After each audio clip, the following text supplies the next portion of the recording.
Romanos 12, verso 9, verso 10 vamos a leer. Dice así la palabra de Dios.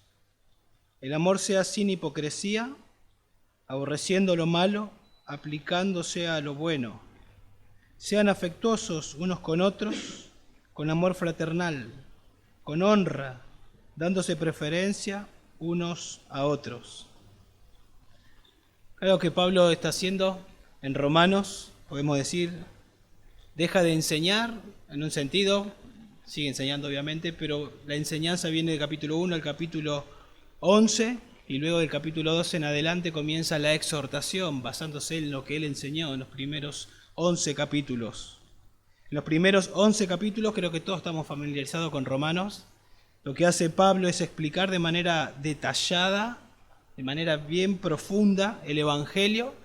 Muestra que tanto judíos como gentiles todos están bajo pecado, que todos merecemos la ira de Dios, pero que Dios, como nos enseñaba, como nos decía Mati, en su misericordia dio a su Hijo, sustituto, quien fue a la cruz, quien recibió la ira que el creyente merecía.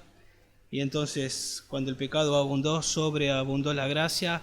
Eso es un poquito un resumen, pero en los primeros 11 capítulos Pablo queda como maravillado él mismo de lo que está escribiendo acerca de lo que Cristo hizo a nuestro favor. Ahí en el verso 33 del capítulo 11, Pablo dice: oh, profundidades de las riquezas y de la sabiduría y del conocimiento de Dios, cuán insondables son tus juicios e inescrutables sus caminos.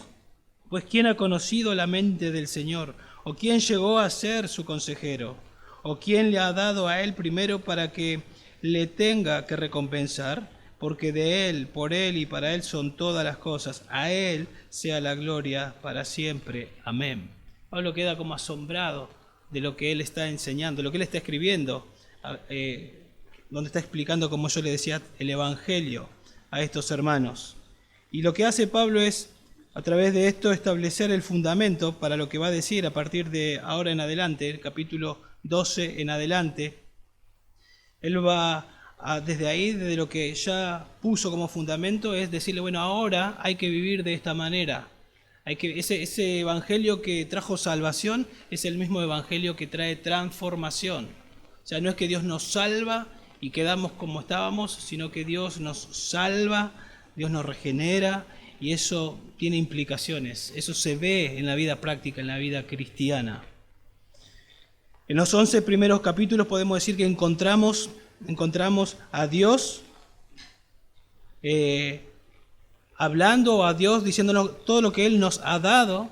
En el capítulo 12 podemos decir que encontramos lo que nosotros debemos dar, pero no para pagar la salvación, sino en gratitud por la salvación que Él nos dio.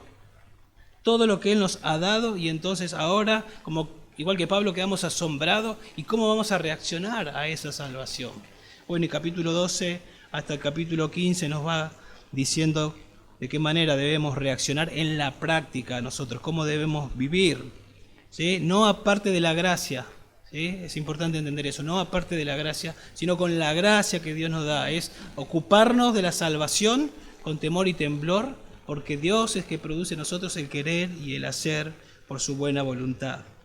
Esta porción que vamos a comenzar a ver hoy en el verso 9, la idea es ir hasta el verso 21, pero no todo hoy, porque si prestaron atención a lo que leyó Nico, hay más de 20 exhortaciones ahí, como una ametralladora. Pablo va dando muchísimas exhortaciones, y hoy vamos a ver verso 9 y verso 10, espero, para tratar de entender, de meditar, de aplicar en la semana, de seguir hablando en las reuniones caseras, y el domingo que viene, si Dios quiere, seguimos adelante con el resto y así vamos avanzando hasta terminar. ¿Sí? Es una sección muy práctica donde Pablo nos quiere ayudar a que podamos vivir conforme al Evangelio. ¿Sí? Ese Evangelio que conocemos, que cantamos, que de acá enseñamos. Bueno, cómo eso se puede hacer afecta mi vida y se puede hacer visible en nosotros, en cada uno de nosotros. Y obviamente la base son, como venía diciendo una y otra vez Matías, las misericordias que Dios nos ha concedido. Tantas misericordias Dios nos ha concedido, entonces ¿cómo debemos reaccionar? ¿Cómo debemos manifestar la salvación en la práctica nosotros? Pero miremos un poquito más el contexto más inmediato para después meternos ya en el texto, en verso 9 y verso 10. Bueno, 1 al 11 dijimos, explicación detallada del Evangelio, donde nos muestra las múltiples misericordias de Dios, y luego del 12 al 15, cómo debemos vivir, dijimos eso. Ahora lo primero que comienza ahí en el capítulo 2, en el verso 1, es que debemos entregar todo nuestro ser. Eso es la manera en la que yo tengo que reaccionar. Hermanos, les ruego que por las misericordias, note que está en plural, no por la misericordia, las misericordias de Dios, que presenten sus cuerpos como sacrificio vivo, santo y agradable. Esa es la manera en la que debemos reaccionar. Y dice que menos que eso no es razonable. Eso es aceptable a Dios, ese es culto racional de ustedes. Si nosotros no entregamos nuestra vida y estamos con un pie acá y un pie allá, eso no es razonable. Todo nuestro ser, todo nuestro cuerpo, todo nuestro ser, nuestra mente, todo lo que somos, aún imperfecto obviamente, todo para el Señor, ¿sí? Por tanta misericordia, por tanto amor, por tanta bondad, por tanta gracia, por tanta paciencia, porque nos justificó, porque no merecíamos, porque no le buscábamos, porque Él nos buscó. Y bueno, y podemos seguir y podemos seguir. Y así es como debemos reaccionar para no ser conformados al mundo. Noten que dice en el verso 2 que debemos no adaptarnos a este mundo, sino ser transformados por medio de la renovación. Si nosotros no nos renovamos, vamos a ser conformados a este mundo, porque estamos en un proceso de santificación. Si bien somos creyentes, estamos en un proceso de santificación, y si no nos alimentamos de la palabra de Dios, vamos a ser conformados a este mundo y no vamos a reaccionar o manifestar lo que debemos. Lo que debemos hacer, no lo que debemos en el sentido de pago, lo que debemos hacer como creyentes por tanta misericordia. Fíjense ahí en el verso 2, habla de que debemos ser renovados en nuestra mente. Dios nos salva a nosotros y como leímos hoy en la lectura bíblica, Dios nos da dones. Dice del verso 3 al verso 8 que Dios nos da dones y nos da dones para que podamos servir en la iglesia. Entonces eso ya me enseña que Dios me salva. Tantas misericordias que cómo reacciono, acá está mi ser, Señor, acá está todo lo que yo soy, me sigo alimentando de la palabra de Dios, soy transformado, para no ser conformado a este mundo, y sirvo con el don que Dios me dio, sirvo a la iglesia, porque Dios me salva para servir. Dios me salva y me capacita para que yo pueda vivir para Él, para su gloria. Dice, por ejemplo, allá en 1 Pedro 4:10, que a cada uno, según el don que se ha concedido, ministrelo a los demás. Ese pasaje nos asegura que Dios a lo menos nos dio un don a cada uno y nos dio ese don para que ministremos, para que sirvamos a los demás. Eso me dice que Dios me salva para que yo sirva. Entonces, acá está mi vida, Señor. Estoy en una iglesia local sirviendo a Dios. Y entonces, verso 9 en adelante, manifestando amor genuino en las relaciones, principalmente con hermanos y también con otros. Así debe vivir un cristiano. De esa manera debe vivir un cristiano. Pero acá, en esta sesión que comenzamos, hay mandatos, una lista de mandatos, como le dije, muchos mandatos para aplicar en la relación que tenemos nosotros, entre nosotros y con otros. Fíjense el verso 14, bendigan a los que os persiguen. Esos no son nuestros hermanos. Verso 21, nunca paguen a nadie mal por mal, respeten lo bueno delante de los... Obviamente se aplica, hermanos, porque a veces puede pasar eso entre nosotros, pero también afuera. Entonces, principalmente con hermanos vamos a ir viendo, pero también podemos aplicarlo con otras personas. Tal vez en su familia, si no hay creyentes, en su barrio, en su trabajo, en todo lugar. Aplicar lo que vamos a comenzar a aprender en esta mañana. La pregunta que nos hacemos es ¿quién vive así? ¿Quién vive de esta manera? ¿Quién vive con amor sin hipocresía, aborreciendo lo malo, aplicándose a lo bueno, con amor fraternal unos con otros, dando preferencia unos a los otros? ¿Quién vive de esa manera? La respuesta es los creyentes. ¿Sí? Uno creyente no puede vivir de esa manera. Pero más específicamente, viven los creyentes que están siendo transformados de su manera de pensar, que están siendo transformados con la palabra de Dios. Porque cuando yo dejo de ser transformado por la palabra de Dios, recuerden Romanos 7, hay una lucha dentro mío. Todavía no soy perfecto, todavía no soy santificado por completo. Hay una lucha, todos luchamos. Y cuando me dejo de alimentar, y cuando me dejo de estar leyendo la Biblia, de pensar, de meditar en la palabra de Dios, entonces voy a ser conformado por el mundo. Voy a comenzar a tener ideas, no de la Biblia, sino del mundo. Y voy a reaccionar. Cuando me persiguen, voy a responder, ¿qué te pasa? ¿Querés pelear? Para ilustrarlo. Voy a reaccionar mal. En vez de estar en paz con todos los hombres, mirá lo que me hizo. ¿Cómo me va a hacer eso? Y le respondo de la misma manera. Porque así, ¿quién piensa? El mundo. Y si nosotros estamos pensando de esa manera es porque no estamos pensando bíblicamente. Estamos conformándonos a este mundo. Y estamos pensando, y eso puede pasar en el contexto de la iglesia. Que no vivamos como Dios quiere. Entonces, de entrada, a medida que vayamos viendo esto, hoy y los domingos que vienen, y los próximos domingos, es importante entender que estas exhortaciones no son en nuestras propias fuerzas, sino es en la medida que nosotros nos alimentemos de la palabra de Dios. Obvio, primer requisito es ser creyente, pero ahí de la mano con ser creyente estar alimentándome. Jesús dijo, separado de mí, nada podéis hacer. Esto es igual que a Gálatas. Todos conocemos Gálatas, el fruto del Espíritu. El fruto del Espíritu es, en primer lugar, amor, gozo, paz, etc. Pero en el verso 16 dice, andad en el Espíritu. Y andad en el Espíritu. ¿Cómo uno anda en el Espíritu? ¿Yo puedo andar en el Espíritu si no me alimento de la Biblia? ¿Puedo andar en el Espíritu si no pienso en la Biblia? No, el Espíritu usa la Biblia. Entonces, andar en el Espíritu tiene que ver con que yo voy conociendo la palabra de Dios en oración, en sumisión al Espíritu Santo. Voy aprendiendo, voy aplicando y el fruto se comienza a hacer evidente.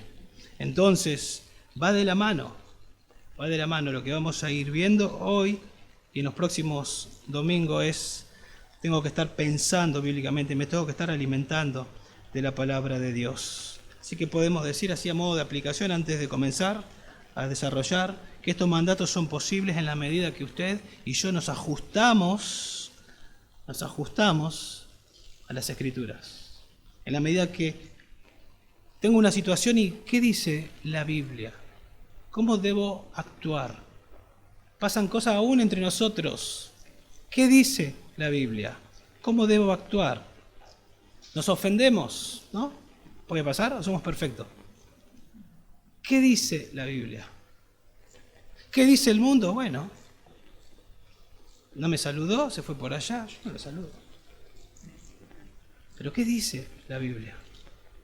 Pienso lo que dice la Biblia y actúo conforme a la Biblia. Entonces, ¿ven la diferencia? ¿Me conforma la Biblia? ¿Soy transformado por la Biblia? ¿O dejo de pensar bíblicamente y actúo como el mundo quiere que actúe? Y obviamente el enemigo va a querer que actuemos como el mundo quiere que actuemos. Tenemos una lucha dentro nuestro que no es muy difícil que comencemos a pensar como el mundo. Y la batalla está acá. Si no nos alimentamos con la palabra de Dios, comenzaremos a actuar con lo que hay acá, baja el corazón y luego actuamos de esa manera. Necesitamos estar pensando bíblicamente, ¿sí? El amor de los cristianos unos para con otros tiene como fundamento el amor de Dios. Tenemos que entender eso también. El amor de Dios expresado, como también nos dijo Matías, hablando de la misericordia, también cuando habla de misericordia también hablamos del amor, expresado de manera como el clímax, ¿no? Que entendemos de su amor es dando a su Hijo. Dice, de tal manera amó Dios, como que no hay manera más grande que dio a su Hijo. El que no escatimó a su propio Hijo, o sea, nos dio todo, dice. ¿Cómo no nos dará también? O sea, todo su amor lo podemos ver en la entrega del Padre dando a su Hijo por nosotros. Mas Dios muestra su amor ahí. Después, La Biblia nos enseña en Romanos 5 que Dios, cuando nos salva, derrama en nosotros su amor. Y ahora con ese amor que Él derramó en nuestros corazones, nosotros podemos amar a Dios. Porque Romanos 8:7 dice que no amábamos a Dios, no queríamos a Dios, no buscábamos a Dios. Y entonces podemos amar a Dios y podemos obedecerle. Y podemos obedecerle y podemos entregar nuestra vida, como dice Romanos 12:1. Pero también podemos amar a nuestro prójimo ahora con ese amor que Él derramó en nuestro corazón. Podemos amar a nuestro prójimo y también podemos amar a nuestros enemigos, como nos enseña el texto. Verso 14, verso 17. Y eso es sobrenatural. Eso es sobrenatural. Eso no se puede ver en otro lado que no sea en la iglesia, que no sea entre creyentes. Pero otra vez, en la medida que la palabra de Dios va transformando nuestra mente y somos obedientes y hacemos lo que Dios dice. No lo que sentimos, lo que Dios dice. Tal vez lo que sentimos en una situación media complicada es, mirad lo que me hizo. Lo que dice Dios. No le hago caso a mis sentimientos o a mis emociones, le hago caso a lo que Dios dice. Y oro y aplico, Señor, no quiero hacer lo que mi carne me pide, Señor, quiero hacer lo que tu palabra dice. Señor, ayúdame a ser obediente. Ayúdame a hacer lo que tu palabra me manda. Y eso es pensar bíblicamente. Y eso es dejar que la palabra me transforme. Dejar que el Espíritu obre en mi vida. Soy responsable de eso. No debemos desconectar nunca el amor de Dios del amor que tenemos que tener unos por otros. Acá, del verso 9 en adelante, se habla del amor para con mis hermanos y para con otros. Pero nunca tengo que desconectar ese amor que se me pide acá con el amor de Dios. Con el amor de Dios hacia mí y mío hacia Dios y entonces hacia otros. Nunca lo tengo que desconectar. Amados, dice 1 Juan 4:7, amados, amémonos unos a otros. Y la razón es porque el amor es de Dios. Y todo el que ama es nacido de Dios y conoce a Dios. El que no ama no conoce a Dios porque Dios es amor. Y luego dice, si alguno dice, yo amo a Dios y aborrece a su hermano, es un mentiroso. ¿Por qué? Porque el amor es de Dios. Y Dios puso su amor en mí y ahora yo puedo amarle a Él y puedo amar a otro. El que aborrece a su hermano es un mentiroso. Porque el que no ama a su hermano, a quien ha visto, no puede amar a Dios, a quien no ha visto. Este mandamiento tenemos de Él. Que el que ama a Dios, ame también a su hermano. Así es. Entonces, veamos ahí en el verso 9, comencemos y podemos hacer una pregunta al texto. ¿Cómo debo reaccionar para con mis hermanos y otros debido a las misericordias recibidas en la salvación? Y la respuesta es amando de manera genuina. ¿Sí? ¿Cómo debo reaccionar para con mis hermanos y otros debido a las misericordias de Dios recibidas en la salvación? Y la respuesta es amando de manera genuina, porque ahí amando es el verso 9 como empieza, el amor sea sin hipocresía, es como el disparador de todo lo que viene después. Y todo tiene que ver de una u otra manera con mi deber y tiene que ver con el amor hacia hermanos y hacia otros. Noten ahí verso 9, el amor sea sin hipocresía, aborreciendo lo malo, aplicando a lo bueno. El amor sea sin hipocresía. La idea es el amor debe ser genuino, como dice Reina Valera, sea sin fingimiento. El amor es la mayor virtud del cristiano. Es la mayor virtud del cristiano. No por casualidad, el primer eslabón del fruto del Espíritu es amor.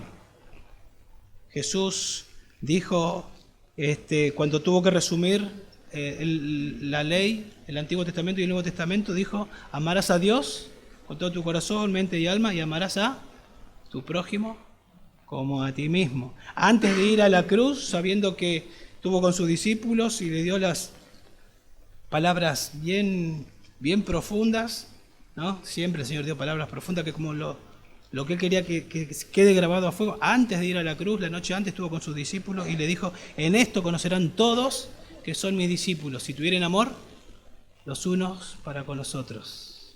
Y yo voy a ir a la cruz para hacer eso posible. Para que haya redención.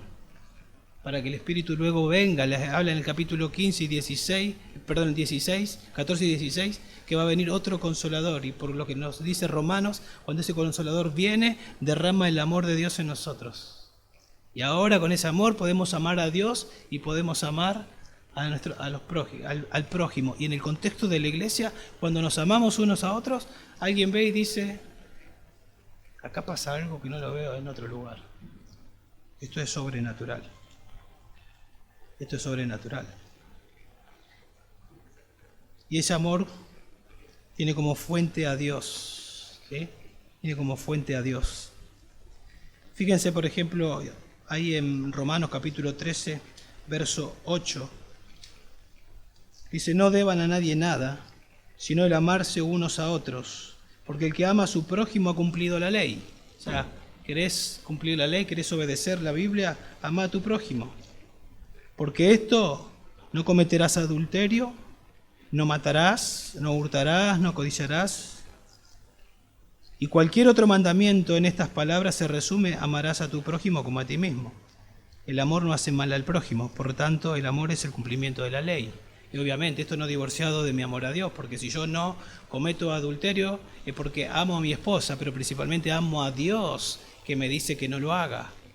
No mentirás, amo a mi hermano, no le voy a mentir porque amo a Dios y quiero obedecer a Dios. El amor se manifiesta en obediencia. Quiero obedecer a Dios, amo a Dios, le soy obediente y amo a mi prójimo y no le miento, no le robo, no codicio nada de lo que tiene, etcétera, etcétera. No le hago mal. Se cumple la ley cuando amamos. Y dice Pablo ahí en 1 Corintios capítulo 13, hablando de la fe, de la esperanza y del amor. Estos tres son como pilares, pero el mayor de estos es el amor. Es mayor el amor, dice Pablo. Y aún mayor o más importante que los dones, que cualquier don que Dios nos da. Porque Dios nos da dones para que sirvamos. Pero Pablo explica ahí también que hay un camino más excelente, hablando de los dones, capítulo 12, en el capítulo 13, habla del amor. Porque uno puede tener dones y si no se usa con amor, es como un ruido molesto, como que algo que no tiene sentido, Dios no es glorificado. Y noten que acá Pablo en otros lugares sí, y nos manda a que nos amemos, pero acá comienza, ni siquiera nos manda a amar. Parece que ya lo da por hecho, el hecho de que nos amemos unos a otros. Pero lo que sí nos dice es que ese amor sea sin hipocresía. Ese amor sea sin hipocresía. Pero comienza hablando con amor. Esa palabra ahí es ágape, ustedes la conocen, esa palabra. Tiene que ver con un amor, lo he dicho hace 2 o 3 domingos atrás, cuando hablamos de 1 Pedro capítulo 1, verso 22 al 25, que es la forma de amor más pura y noble, guiada por la voluntad, no motivada por apariencias. A ver, ¿qué me parece? Y yo por apariencia y me inclino a amar a ciertas personas y a otras no. No se trata de eso. No tiene que ver con cosas superficiales, con atracción emocional o relación sentimental. Tiene que ver con una, podemos decir, decisión de la voluntad. Dios me manda, Dios me dio su amor y yo decido amar, decido buscar el bien de mi prójimo, principalmente de mis hermanos y de otros, pero busco el bien desinteresadamente. Eso es lo que me interesa. Obedecer a Dios y que mi hermano esté bien, y si puedo ayudar, lo que pueda hacer, eso quiero hacer. Eso voy a hacer, eso debo hacer. Esa es la idea. O sea, mi voluntad debe ser conquistada y soy impulsado a buscar el bien de otros. Obviamente en dependencia del Espíritu Santo. Y no es tan fácil, debemos resistir. En dependencia del Espíritu Santo debemos resistir la tendencia de vivir para nosotros mismos. Porque esa es la tendencia. Mirarme a mí nada más. Ser egoísta. Esa es la tendencia natural. Con eso luchamos todos. Pero esto es sobrenatural. Esta es la manera en la que vivió Cristo. Nosotros somos cristianos. Para nosotros vivir es Cristo. Y en la medida que el Espíritu Santo nos va transformando, más de eso se tiene que ver en nosotros. Pero no es que pasa sin que nosotros hagamos nada. Nosotros somos responsables. Nosotros tenemos que ir a las Escrituras. Nosotros tenemos que leer las Escrituras. Nosotros tenemos que obedecer. Y todo esto que dije en dependencia del Espíritu Santo de Dios. También algo interesante, en los primeros 11 capítulos se habla del amor ágape, pero se habla de este amor siempre referido de Dios para con nosotros. Mas Dios muestra su amor para con nosotros. El amor de Dios fue derramado en nosotros. Nadie nos puede separar del amor de Dios, ni lo alto, ni lo profundo, ni ninguna otra cosa creada. Todo tiene que ver con el amor de Dios a nosotros. Y ahora comienza la parte práctica, y ahora con ese amor yo tengo que amar a otros. ¿Por qué? Porque Dios es amor. Y yo amo a Dios y puedo amar a mi prójimo porque Él me amó primero a mí. Por eso hay que ser cristiano para poder aplicar esto. Hay que ser un hijo de Dios.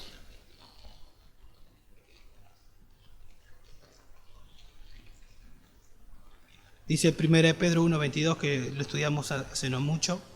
Puesto que en obediencia a la verdad habéis purificado vuestras almas para un amor sincero de hermanos. O sea, fueron salvos para amar a los hermanos, dice el texto. Y entonces la exhortación, amaos unos a otros, entrañablemente, estírense, lo vimos, lo estudiamos, para amar a sus hermanos. Es decir, la reacción natural en un sentido, pero sobrenatural en el sentido que lo estamos viendo, es amarnos unos a otros. Eso es lo que debe pasar. Si Dios está obrando entre nosotros, ¿y qué se necesita para que Dios esté obrando? Que seamos creyentes, que esté la Biblia, la enseñanza de la Biblia, y que tengamos una actitud humilde y dejemos que obedientes y poder aplicar, poder entender con la luz que nos da el Espíritu y poder aplicar lo que el Espíritu nos mostró por su palabra, no de otra manera, por su palabra. Y de esa manera estaremos haciendo las cosas bien. ¿Sí? Es la reacción natural. Por eso Jesús dijo como ya lo he mencionado, en esto van a conocer todos que son mis discípulos y si tienen amor los unos para con nosotros. Nosotros damos vuelta a la página en Juan y vamos a Hechos, comienza la iglesia, Jesús se va, viene el Espíritu Santo y vemos miles de personas que comienzan a ser parte de la iglesia y que se aman mutuamente y que se buscan el bien el uno del otro de manera desinteresada. Hay necesitados, vendían sus propiedades para satisfacer las necesidades de otros. Eso es el obrar del Espíritu Santo. Dice que había temor de lo que estaba pasando ahí. ¿Por qué había temor? Porque veían que eso no era normal. Era Dios obrando. Ahora dice acá que este amor debe ser sin hipocresía. Este amor en el cual tenemos que crecer, ¿no? Tenemos que crecer y abundar, como dice Pablo en otras cartas. Por ejemplo, en 1 Tesalonicenses 3:12, y que el Señor os haga crecer y abundar en amor unos para con otros. Tenemos que crecer. Si yo voy escuchando y digo, yo lo estoy haciendo, gracias a Dios, bueno, pero no nos conformemos. Hay que crecer y ese amor tiene que abundar más y más. Nunca estamos, porque el estándar, ¿quién es? El Señor. Y siempre nos falta. Siempre nos va a faltar. Y dice que ese amor debe ser sin hipocresía. ¿Sí? Sin hipocresía. Podemos engañarnos y pensar que lo que estamos haciendo está bien y puede ser que lo estemos haciendo de manera hipócrita. Romanos 7, tenemos una lucha dentro nuestra. Lo podemos estar haciendo con hipocresía, buscando satisfacer la necesidad de otros, pero no de manera desinteresada, sino buscando el beneficio. O para ser visto, o para ser aplaudido, no para la gloria de Dios, para mi gloria, para que me vean. O me intereso en ciertas personas porque sé que puedo recibir algo de esas personas. Eso es hipocresía. ¿Sí? La Biblia me dice, si coméis o bebéis o hacéis otra cosa, hacedlo todo para la gloria de Dios. Cuando no lo hago como se me pide, no lo estoy haciendo para la gloria de Dios. Si entra alguien allá y entra no muy bien vestido y vení, sentate por acá, como dice Santiago, y alguien bien vestido y vení por acá y lo atendemos bien, eso no es amor genuino, eso es un amor hipócrita. Porque estamos haciendo diferencia. Si yo abrazo a mi esposa acá para que todos me vean, y me ven como el pastor abraza a su esposa, a sus hijos, cómo los quiere, cómo los ama. Pero en las cuatro paredes, donde nadie me ve, solo ellos, soy áspero con mi esposa. Provoco a ira a mis hijos, eso es hipocresía.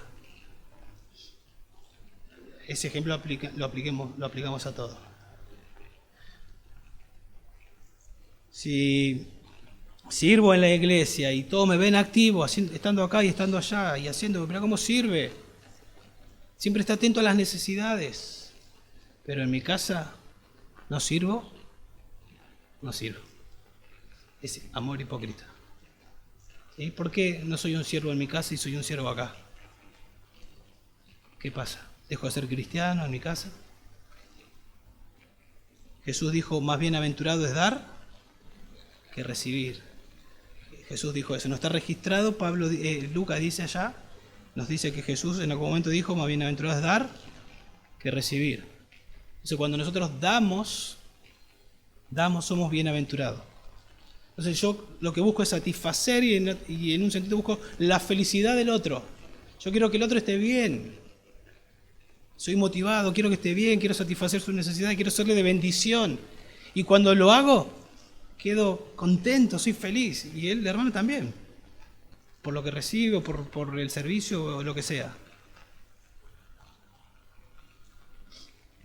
¿Por qué podemos caer en la hipocresía? ¿Por qué podemos ser hipócritas?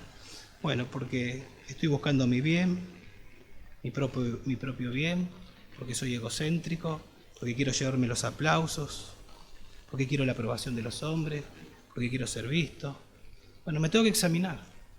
A medida que avancemos me tengo que examinar. ¿Estoy amando sin hipocresía? En todo sentido, acá, en mi casa, en mi barrio. ¿Estoy amando sin hipocresía? ¿Estoy haciendo para satisfacer la necesidad de mi prójimo o estoy buscando algo más? Delante de Dios poder hacer eso. Estoy buscando la aprobación. ¿Se acuerdan ustedes cuando los discípulos, el Señor iba camino a Jerusalén para ir a la cruz y los discípulos, impulsados por la mamá, Juan y Jacobo, le dicen, Señor, déjanos en tu reino estar uno a la derecha y otro a la izquierda? Y el Señor ahí le da una lección, que todos nos acordamos. Y le dice, ustedes no saben lo que está pidiendo, y le empieza a enseñar que los que buscan los primeros lugares, y les habla ahí de los gobernantes de aquel tiempo. Pero entre ustedes no va a ser así. El que quiera ser mayor va a ser el siervo.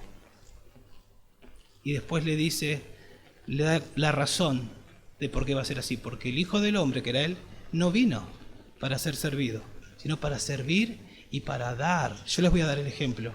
Y yo voy a hacer posible que ese ego, ese orgullo, esa soberbia que ustedes tienen, sea aplastado y que puedan vivir como yo vivo. Y al otro día el Señor fue a la cruz y murió en la cruz por esos pecados, por el orgullo, por el ego, y resucitó. Y después vemos a Juan, que era uno de esos, o a Jacobo, que era uno de estos discípulos que quería un lugar a la derecha, a la izquierda del Señor, siendo el primer apóstol muriendo por la causa de Cristo. Dio su vida por su Señor y por sus hermanos. ¿Qué pasó? Amor desinteresado. ¿Qué fue lo que pasó? Días atrás no lo veíamos con la intención de hacer eso, veíamos pensando en Él. Después de la cruz, vemos buscando el bien de sus hermanos y la gloria de Dios. Vemos a Juan escribiendo muchísimo, muchísimo, muchísimo del amor, y que se amen unos a otros, y que se amen unos a otros. El que no ama no es nacido de Dios, el que aborrece a su hermano es un mentiroso, y amor, amor, amor, amor, amor. Pero si eras re egocéntrico, Juan, ¿qué pasó? La cruz, ¿no? Esa es la buena noticia, que el Evangelio es poder de Dios para salvar, para aplastar, para santificarnos, para hacernos cada vez más como Cristo. Entonces esto que estamos viendo acá, lo podemos crecer y debemos crecer.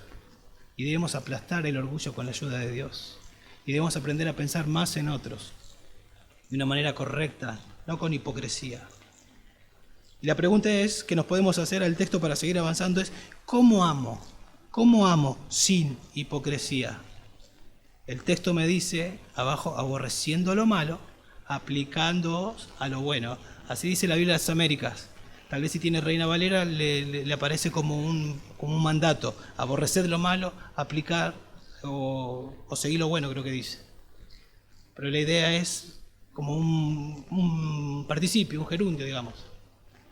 Es aborreciendo lo malo. ¿De qué manera yo amo sin hipocresía? Aborreciendo lo malo y aplicándoos a lo bueno, siguiendo lo bueno, podemos decir. Esa es la manera en que lo hago.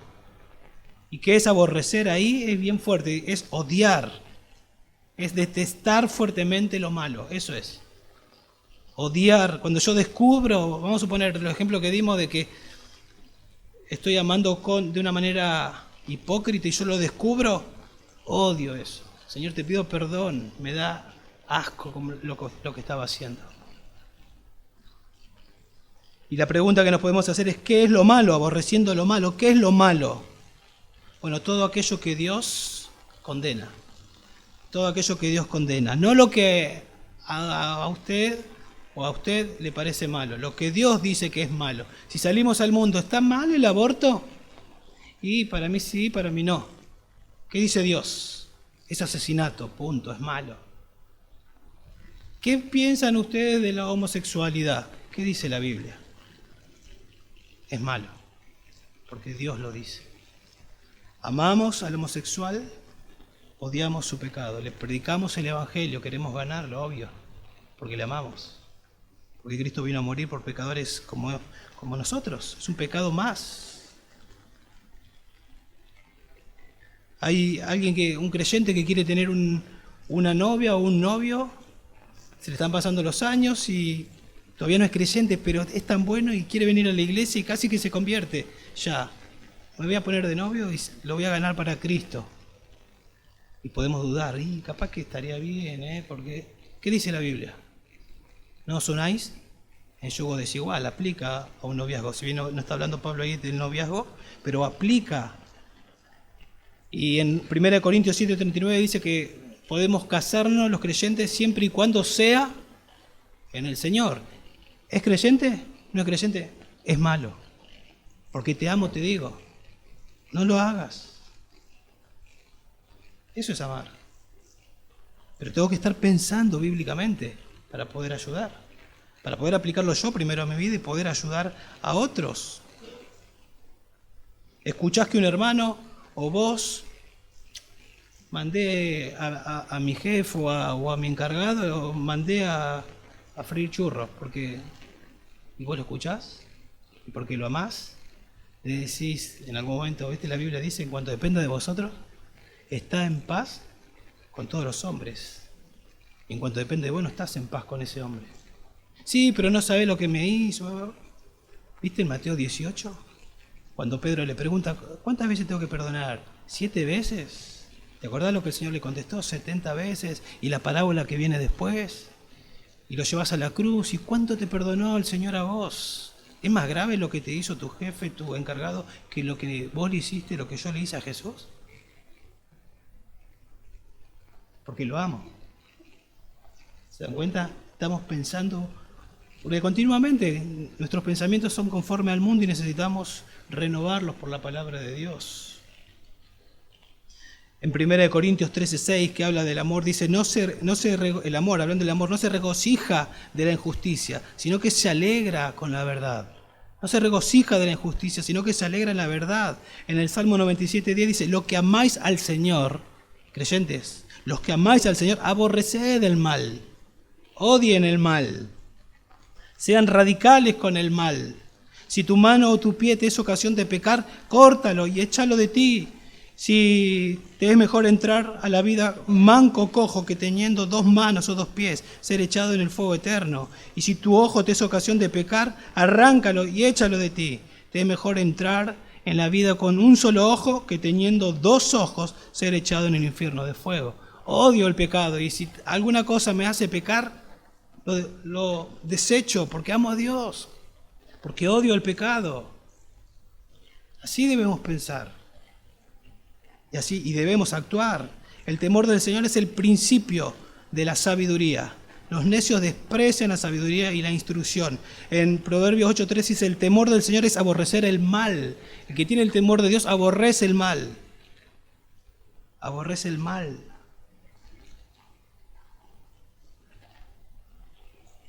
Dice en el Salmo 119, que también no hace mucho estudiamos, en el verso 97, cuánto amo tu ley, todo el día es ella mi meditación. Así comienza la sección de 8 versículos y termina diciendo, de tu precepto recibo entendimiento, por tanto aborrezco todo camino de mentira. ¿Ven? ¿Por qué aborrece todo camino de mentira? Porque amo la ley y todo el día es ella mi meditación, estoy siendo renovado al tal punto que amo la santidad y odio el pecado.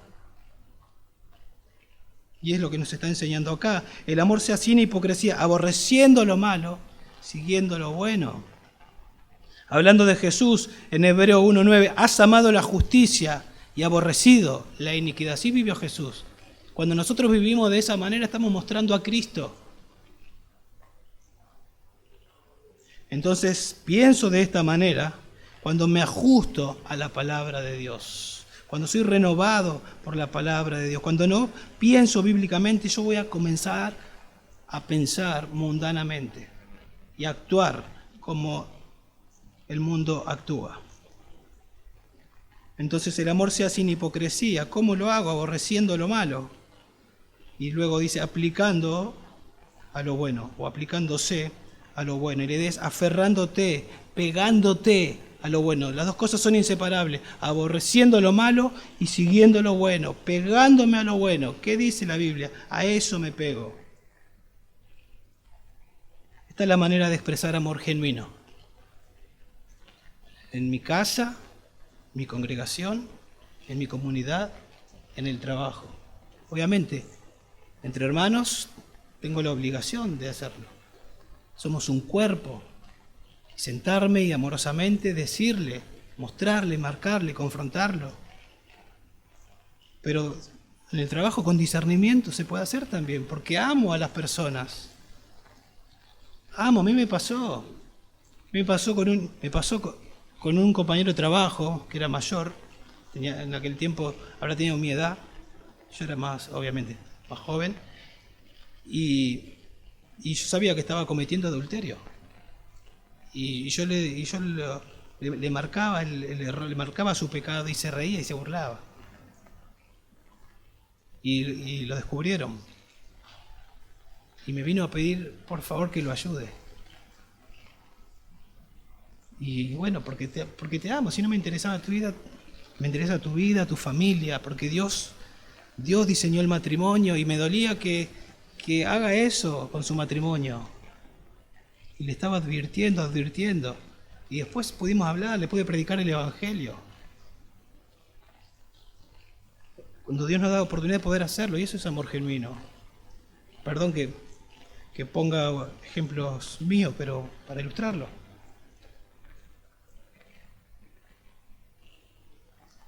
O sea que amamos, por lo que nos dice el texto, amamos bajo los límites que nos da el Señor.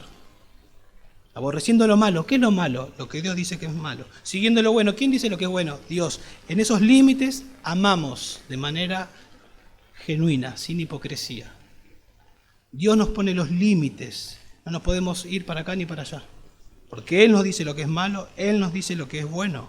Ahí en Filipenses 4:8, por lo demás, hermanos, todo lo que es verdadero, todo lo digno, todo lo justo, todo lo puro, todo lo amable, todo lo honorable, si hay alguna virtud, algo que merece elogio, en eso meditá, pensá, meditá, en todas estas cosas, en todo lo que nos dice el pasaje, pensá, meditá en las Escrituras, amá lo bueno, aborrecé lo malo.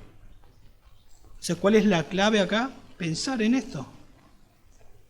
¿Se dan cuenta? La verdad y el amor van juntos. A veces el mundo lo divorcia, la verdad del amor. porque yo amo a tal persona, no le voy a decir la verdad porque la amo. O si yo le digo las cosas como son, tal vez se corta la amistad, tal vez no le va a gustar y divorciamos el amor de la verdad. Y en realidad no es amor. Amor y verdad van juntos. Debemos seguir, dice ahí en Efesios 4:15, debemos seguir la verdad en amor. Porque te amo, te digo la verdad. Porque amamos a los inconversos, le decimos la verdad. Porque Jesús amaba a los que se burlaban de él, les dio una parábola, la que vimos el domingo, ¿se acuerdan? Porque los amaba, se burlaban de él porque amaban la plata. Y el Señor les dio una parábola porque los amaba. Ustedes están equivocados, están en camino al infierno. Tienen que ir a las Escrituras para entender y ser salvos. Entonces, ¿cuáles son las cosas buenas que tenemos que seguir? La Biblia nos dice, tenemos que estudiar la Biblia. Tenemos que conocer lo que la Biblia dice. ¿Sí? El mundo dice que tenemos que ser más abiertos, que tal vez tenemos que aceptar lo que el hombre y la mujer decidan hacer con su género. Eso es lo que dice el mundo. ¿Qué dice Dios? Varón y hembra los creó. Dejará el hombre su padre y su madre, se unirán, serán. El Señor creó al hombre, creó a la mujer. El Señor estableció el matrimonio, un hombre y una mujer. Tener hijos después del matrimonio, relaciones sexuales después del matrimonio. ¿El mundo qué te dice? Probá, no seas tonto, no seas tonta, todavía no probaste, todavía no tuviste relaciones sexuales a los chicos, las chicas. ¿Qué dice Dios? Entonces cuando pensamos de esa manera, batallamos contra lo que el mundo nos dice. El mundo dice que sometas a tu señora. ¿Qué te va a mandar? ¿Qué te va a decir? Sometela. En el sentido de, vos sos el hombre, vos sos el macho. ¿Qué dice Dios? Que debemos amarla como Cristo amó a la iglesia. Que debemos tener un amor purificador, purificarla, ayudarla a que crezcan en santidad. Que debemos servirle. A la iglesia ilustrada ahí, antes de que comience la iglesia, el Señor se ciñó la toalla, lavó los pies, sirvió a la futura iglesia. Un siervo. El mundo le dice a la mujer, rebelate con tu esposo, salí, haz lo que vos quieras. ¿Por qué tenés que hacer lo que te dice? ¿Por qué le tenés que pedir permiso? Qué tóxico, qué tóxica. ¿No? Palabra nueva. La Biblia nos dice otra cosa, nos enseña otra cosa en cuanto a el rol de la mujer. El mundo dice que dejes a tu hijo ser libre, que pruebe, déjalo libre. Vos cuando... Yo no tuve el privilegio de tener padres creyentes. ¿A vos también te tenían así? O vos salías, te escapabas y estaba todo bien. Déjalo que sean libres, déjalo que prueben, déjalo que haga lo que quiera. Déjalo. ¿Qué dice la Biblia? Que debo instruir a mi hijo en la palabra de Dios, que debo enseñarle la palabra de Dios en el camino, en casa, en todo tiempo, en todo momento, continuamente. No tengo que hacer lo que hizo Elí, que sé lo que hacen y no hago nada, me tengo que poner adelante si está pecando y no vas a pecar. No vas a pecar porque te amo, no vas a hacer eso. ¿Se dan cuenta? El mundo piensa de una manera, pero acá comienza diciendo, estamos viendo, versículo 9, cómo reaccionamos, cómo manifestamos el poder transformador del Evangelio. Pero si somos creyentes, bien, pero tiene que ir junto con ser renovado en la palabra. ¿Qué dice la palabra? ¿Qué dice la palabra? Para poder amar sin hipocresía, sin fingimiento, aborreciendo lo malo, amando lo bueno. El mundo te va a decir, no maltrates a tu hijo, ¿a vos te gusta que te castiguen? Jalo. Proverbios 13:24 dice, el que escatima la vara odia a su hijo. El mundo dice que si no le pones límites, si no lo castigás, lo estás amando. Dios dice, el que escatima la vara odia a su hijo, mas el que lo ama lo disciplina con diligencia.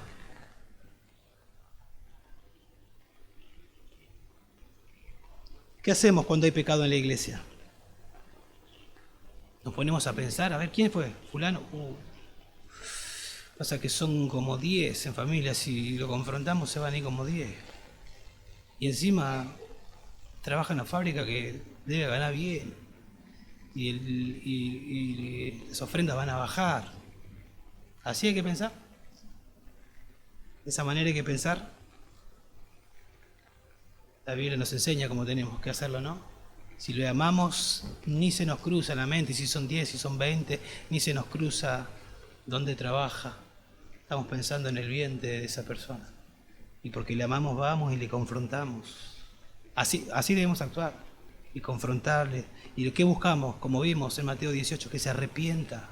Como el Señor que tiene 99 ovejas y va atrás de ella porque es valiosa.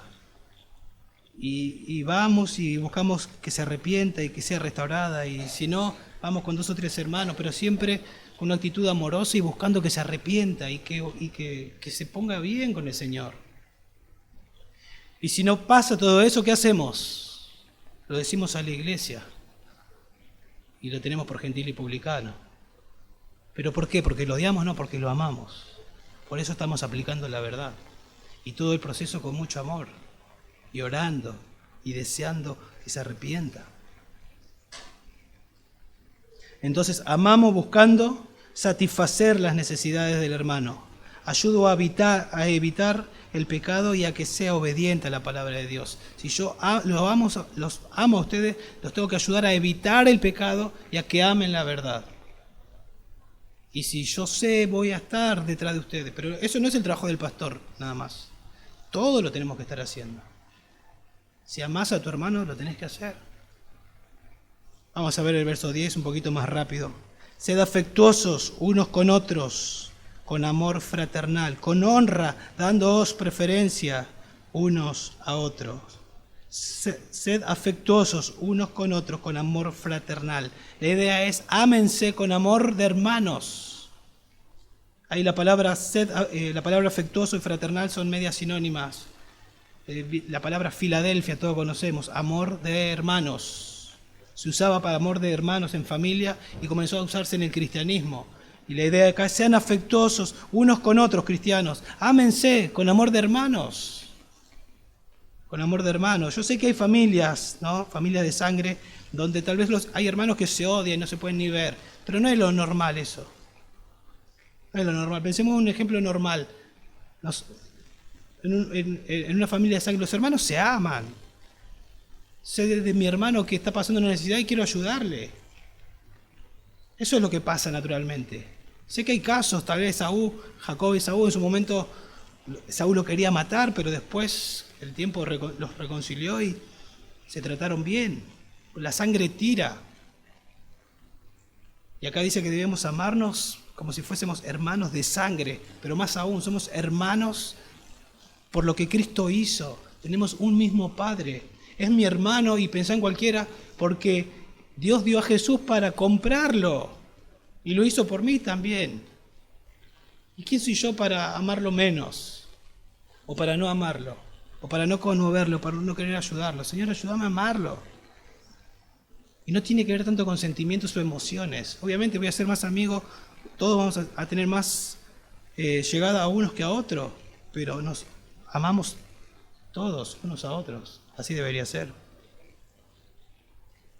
Si alguno dice yo amo a Dios y aborrece a su hermano, es un mentiroso.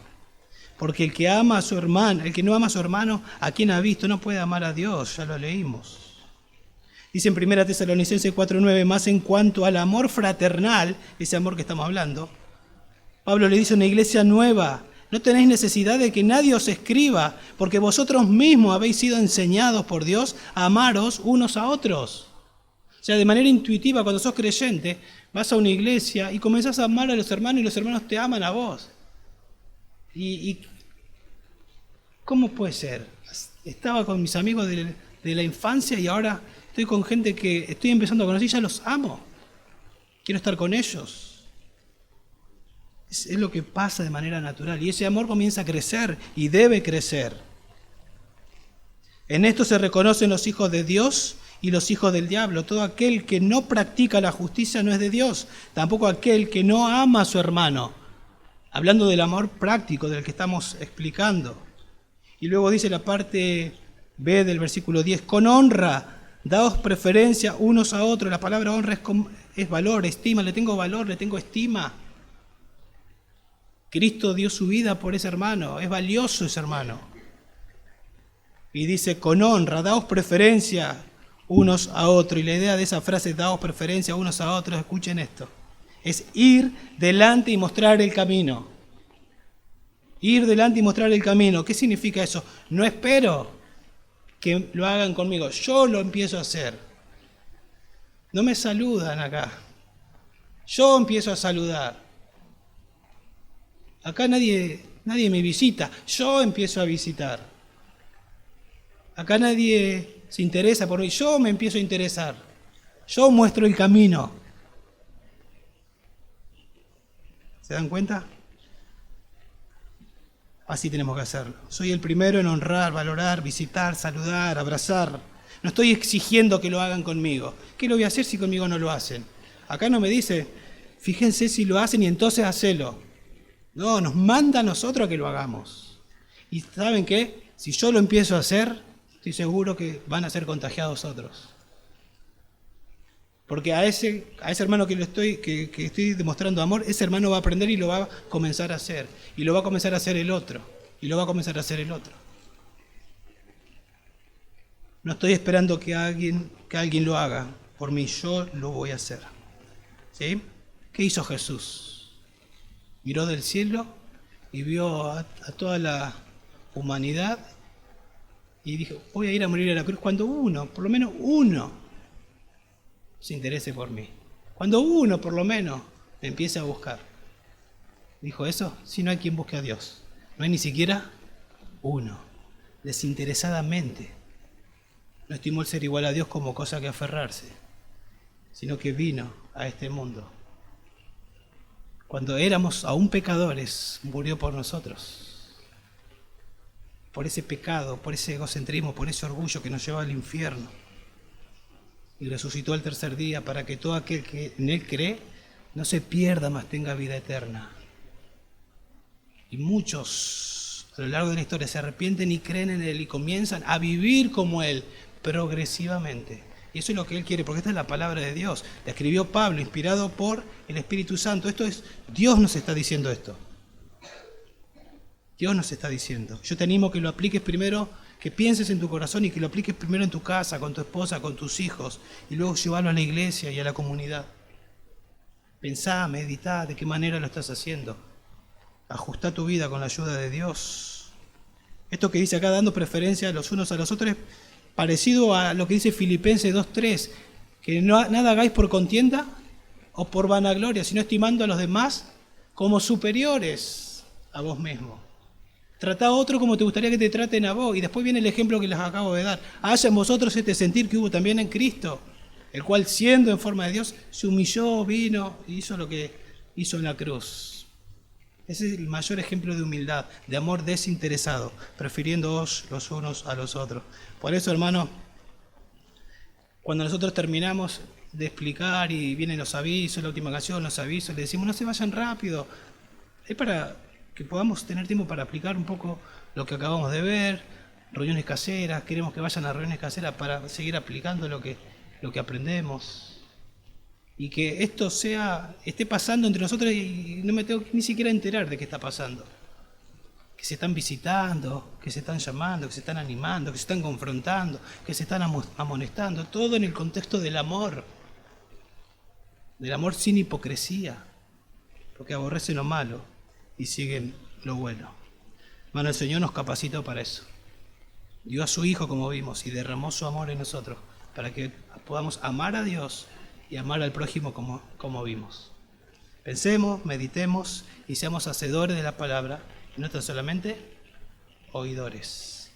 Vamos a orar. Padre, te damos gracias por tu palabra, Señor. Gracias por la exhortación. Ayúdanos, Dios, por favor, a ponerla en práctica.